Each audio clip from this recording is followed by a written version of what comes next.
Hello there ladies and gentlemen and welcome to iSocket Games. Today we will be taking a look at Divinity Dragon Commander. As the name suggests, the game follows a part of the Divinity universe. The game is developed and published by Larian Studios, same as multiple of the previous Divinity games. After the game was released in August 2013, it got some hype, sadly not as much as I believe it deserves. The game itself brings some of the best from multiple genres. It brings RPG, RTS, and grand strategy together to create a game that deserves multiple playthroughs. The game has a very unique story element area where you can take multiple choices to receive different outcomes with the different factions. The RTS part is based around the actual map when you are in-game fighting as your dragon. Then you have the grand strategy part, which is pretty much strategizing around on a map that will always expand and grow into something more. Now, the RPG part makes it really viable for multiple playthroughs because you can have different wives, as you will notice further into the game. You will have different factions that you might want to support, different actions you want to do, different companions that you want to support, and so forth. There are a lot of choices that you can make to really push yourself into a new direction every time you actually play through the game.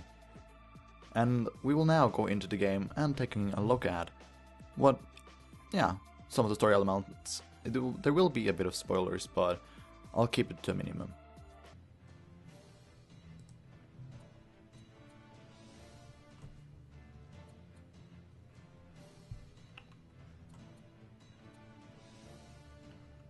Okay, hello ladies and gentlemen, welcome. My name is Prophet and welcome back. As we are heading into the game itself, let's take a quick look at the options menu. First of all, we're going to have stuff like fake full screen, which is really great. I love when games have that. It's really awesome. Borderless. I don't understand why not more games have that nowadays.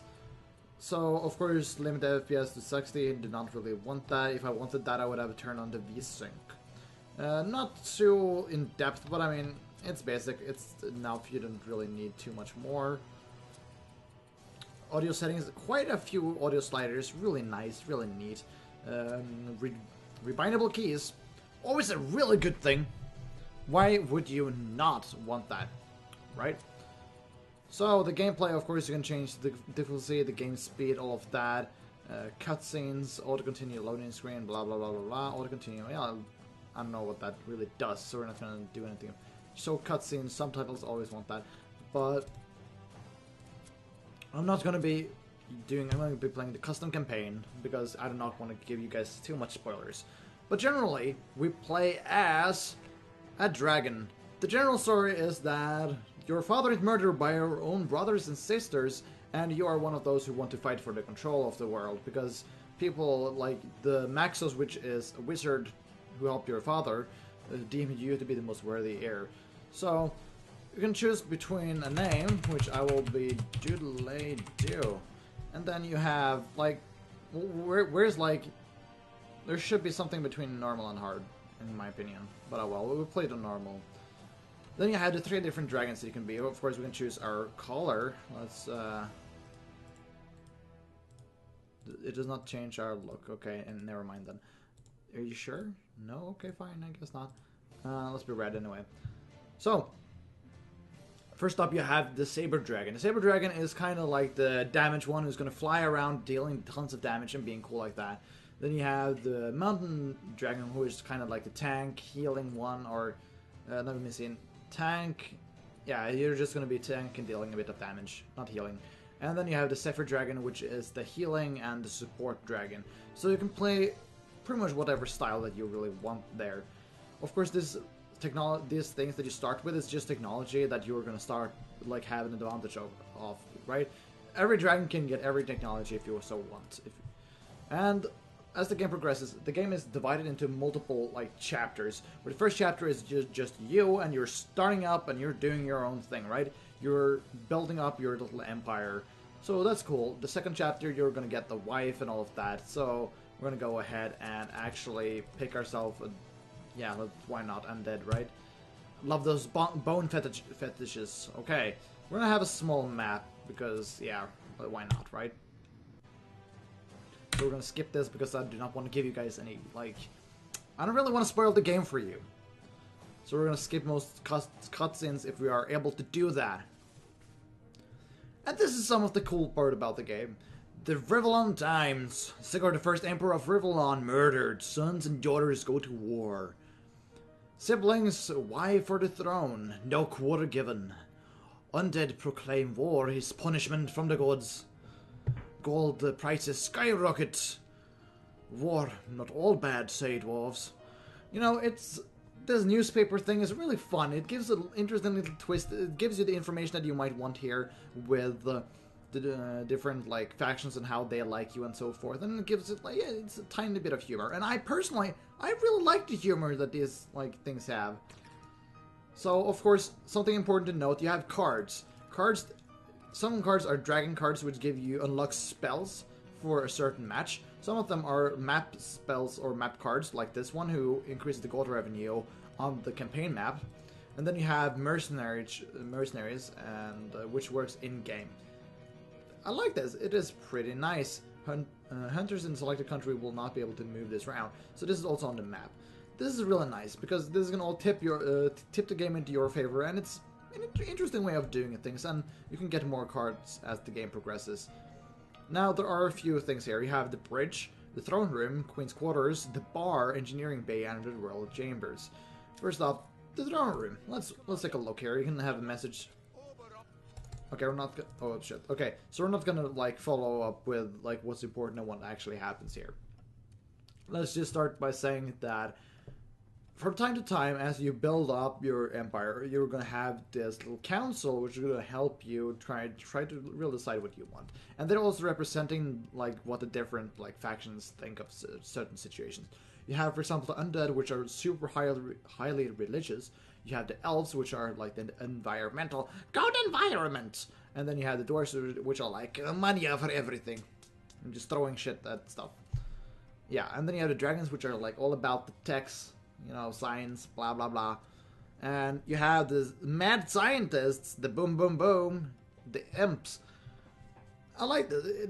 It's a large variation, and it helps you kind of decide. And every decision that you make in the council really have effect on the map. It gives you less population, more happiness, more cards, you know, all kind of stuff. And whenever there will always be one guy, in this case the elf, if I'm not mistaken, yeah, the elf, who will propose something. It will, of course, variates, and then you will be able to pick your stand or stance according to this. Now, for example, will you enforce an imp family planning policy? Let's see what Yorick, for example, have to say about this. Those heathen demonic pests breed like sin in a brothel, and the result is just as diseased. I'd have them all wiped out. For the moment, I'll settle for a mere reduction of their number. So he supports this. Obviously, these two are for this. And for example, imps. How dare he utter such rot? An impish family isn't complete until Nipper number 22 comes along. And of course, this is a real question. Like, what do you think about planning policies for families and such? So this is really nice. The family is a holy institution. Let no man mingle with a family's private affairs. And of course, the dwarves are very like traditional heavy, and it's really nice to see because they all support different things. And for example, right now, I don't wait. Oops, what is this? Yeah, okay. So these three are against this. They do not want this to go through, of course. And then these two are for that. So by, for example, saying yes, they are going to love me. They're going to say, great, good job. And then you can, of course, see all the different answers. Bless you, Commander. The only good imp is a dead imp. So they think different things, and that's gonna give different outcome. And then we have our wife, that we have picked. Of course, the room here will vary depending on what wife you have picked. So that's a really nice way of doing things. I'd be so light and luxurious. Quite different from the rooms I frequented afore. Dark as the Yeah. So she's sad. She's really sad about life because her life fucking sucks. Too bad. I can hide it no longer. It singes my soul. Perchance Aw. if I Confess in me. sting will I love you, my wife. You have been deceived, dearest dragon. For you have married a princess, destined for decay. Why? No, my wife. I love you. You are not death and decay for me. I will love you forever. Why? But why have they deceived me? Mine is the holy perpetuity of the bone. A malicious malady mangles my marrow. Thus I have been punished by the Seven. So say that's the fine. priests of the skeleton spire. They have Yes. Okay.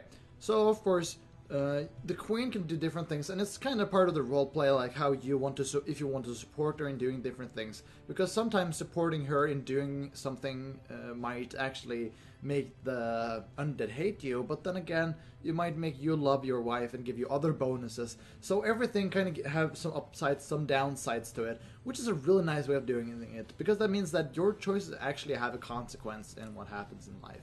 Then you have the Empire overview here, which give you, all kind of like how the winds are going, like how is the war going for civilian casualties. All of this is really nice, and the different situations that you have to take and all of that. Wages, how the different doing in war times, and like what are they their specialities, and so forth. It's a nice way of setting up everything, and they all give a little. It'll gives a little information about the different, and of course, like this faction decisions, which is like some big things that might happen. So that is always nice. Of course, the bar is the place where you will meet all your different generals. You have the kind of like high-born, high-standing Lord Edmund, he's a cool guy. I like him a lot. He's fun, and you have always a lot of cool things to really play around with there. You have Henry, almost Henrik, like me, so he must be cool. No, is kind of shady character, but then again, he is honorable, and he is a strong person, he has a strong will, and he supports you because he supported your father in his early days, and he kind of like, he gives you a chance. Then you have this super feminist, like, ultra bitches, like, equality, and women are better than men and all of that. I never got to, like, hang for her. That sounded wrong. Let's try this again. I never really got, like, the taste for her. I don't know why. I just, like, she felt like a dick to me. A feminist dick. And then you have, like, the kind of edgy, outlaw kind of general, but she's a cool chick.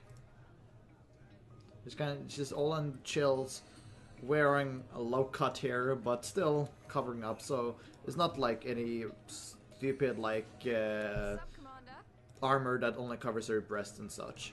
So that's cool. And as you can see, covered up as fuck. That's always nice. And it's nice because all of these different characters, every character pretty much in the game, like all the different generals, your engineer, for example, they all have different storylines that you can just jump right into and really just love it. And feel like real in depth into. Of course, here you have your engineer. I hope you'll like my jetpack. She is special, this vessel. Filled with wonders. A nice little rhyme there. Righto. So he had a nice little rhyme there. It's nice. He's a fun little guy. He's not important for the storyline in any way, but like he gives you some. He talks to you for a bit, and you can learn something from him, and it's really cute. And then you have technology, which you spend on either upgrading units. You have different levels of units and such, and your units, and then you have upgrades for the units. And then you can also use your science points on your wizard, which kind of gives you upgrades for your dragon. Some of these are activates, and some of these are passives, such as improving your health regen by 100%. That's really good.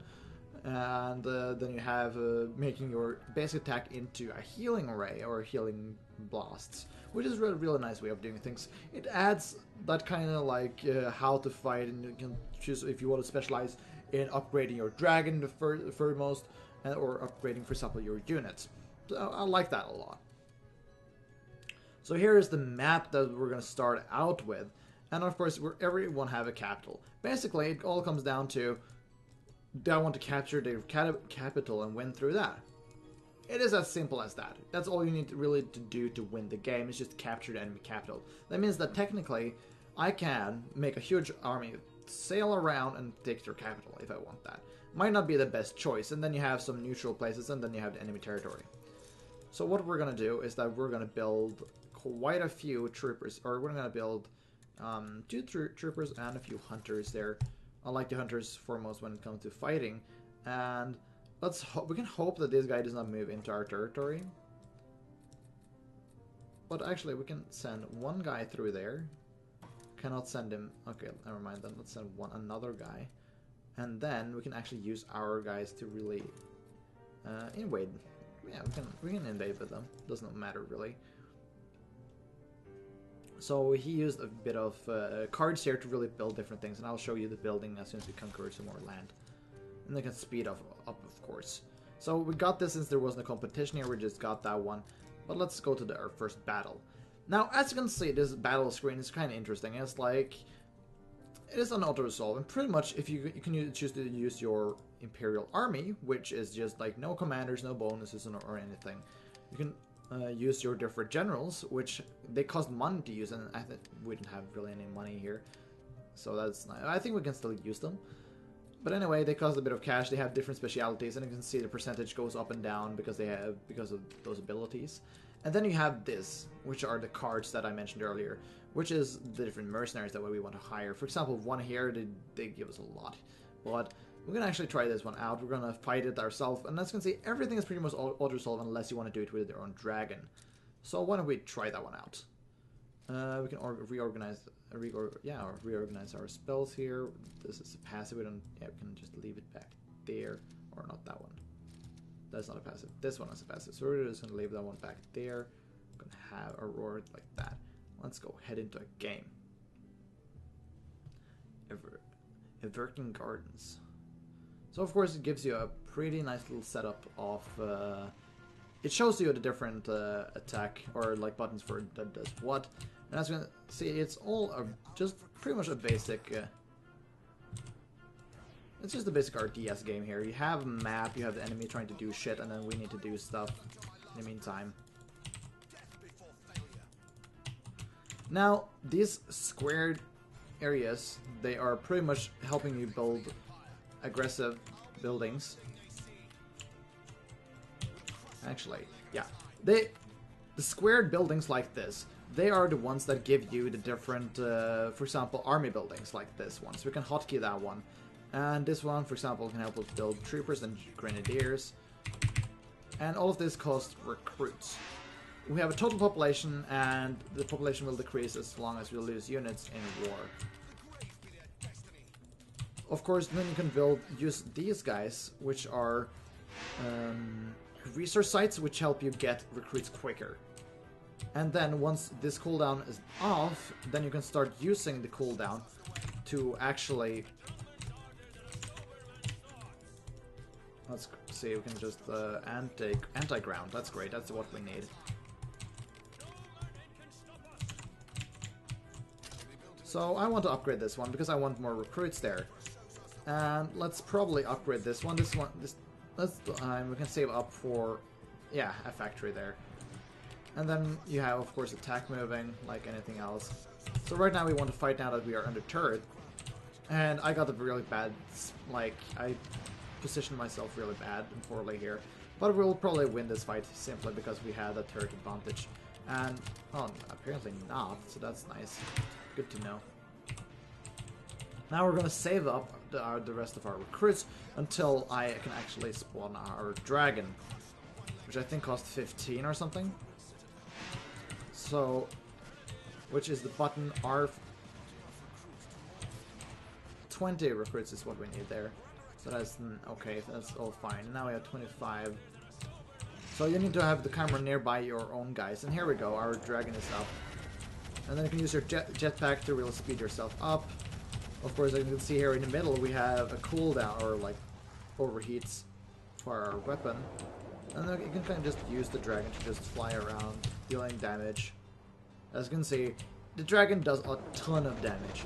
But the thing about the dragon is that you will never really be able to do anything once you're in the dragon form. Use any kind of super speed, really. And then, of course, the dragon might even die, which forces you to be on the back foot. But I'll go back into being human now, as we will be moving our forces. We want to get all of our forces over there. And let's actually get a factory here. I like factories, they're pretty nice buildings. Let's get these two together and just hotkey them to 1 and hotkey this to 2.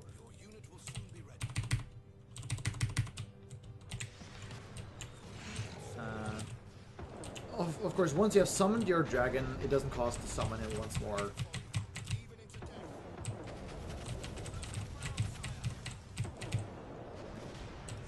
But of course, anti-air is really strong against your dragon, so that might be really bad for you if you decide to end up overextending him, because he is so strong, so it's really tempting to just use him a lot more than you actually should use him. Of course, I'm not the best RTS player, let's just leave it at that.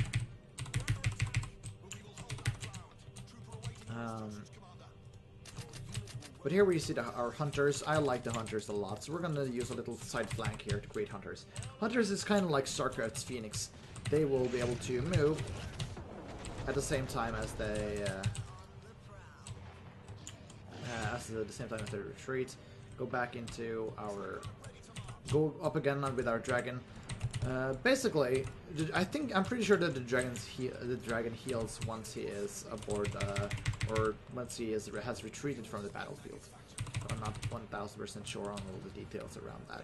Here they got what? An anti-ear. So fighting near anti-ears with your dragon is really stupid.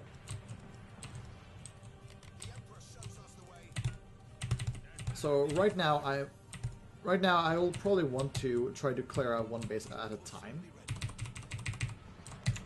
Simply because we do not want to get sandwiched too hard.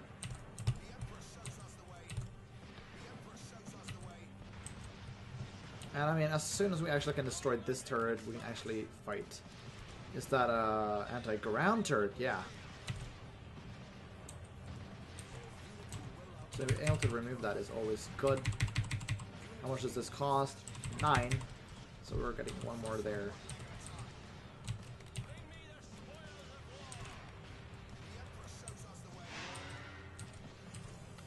So hopefully we can try to remove that one.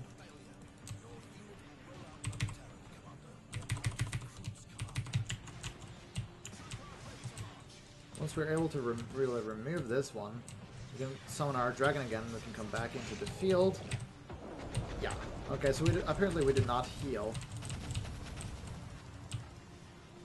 So then it also comes down to really like playing this carefully out. And now we'll probably want to finish that building off. And it looked like they kind of want to trap us here, but we're gonna make sure that they cannot rush for our base and just clear that one out. I was gonna say we got a little troop of hunters back here, so let us try to flank around with this. Is this a neutral building? No, it looks like it's our opponent's building, which gives them more recruits, which of course helps them along the way. And as you can see, of course, there is a battle meter, which is like, you know, what's the chance of you winning this game, and blah, blah, blah, blah, right? Time to get drunk and fight! Yes, definitely. So we're gonna upgrade that one.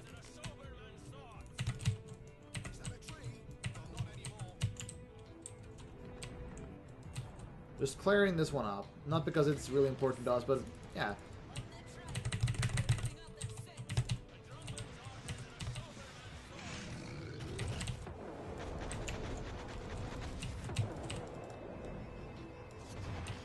Yeah, now our dragon is at full HP again, but there we lost a ton of it. Not really that too good for us. As you can see here, our dragon is back up in the fight. Gonna go out again. And let's just push for the win here.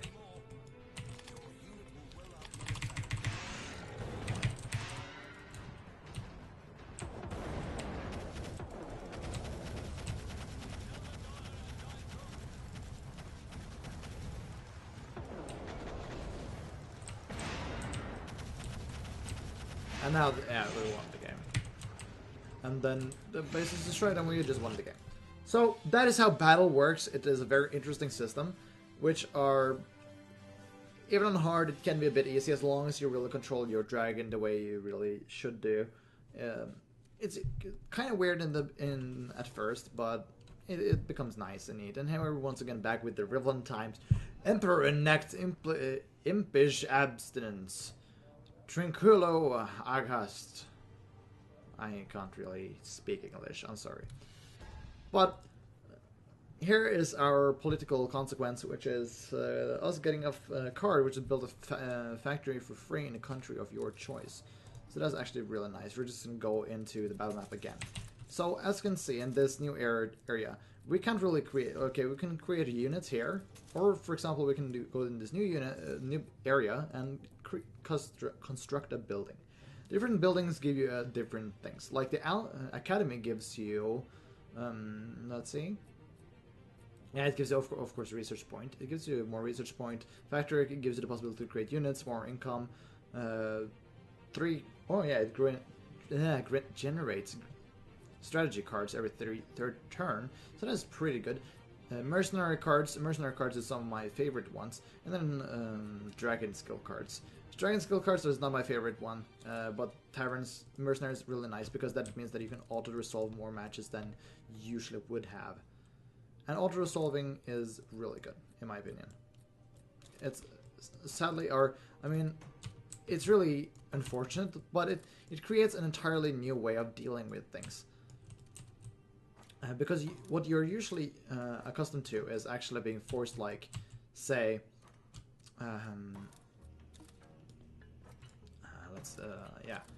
usually you're being forced to say, fight in certain situations, like, oh, now I can fight this and this and this, and you can't really, you can really easily take risks. Say if I could have fought every match myself, I could have done the stupidest things. I could have just bum rushed everything and like used the dragon power to win. But since I since I can't auto resolve every match, I need to like carefully choose like, what if they attack my capital? I will need to use my dragon form, so that means that I will need to be careful like where I decide to really do my risky battles and so forth. So that's a really interesting way of doing everything. So I really like this game. It is a very nice combination between RTS as well as any kind of RPG at the same time. So I hope that this game seemed interesting. The soundtrack is pretty decent, as you can probably hear. I hope that this was not a way too shabby episode, and I will see you guys in my next video. So for now, I suck at games.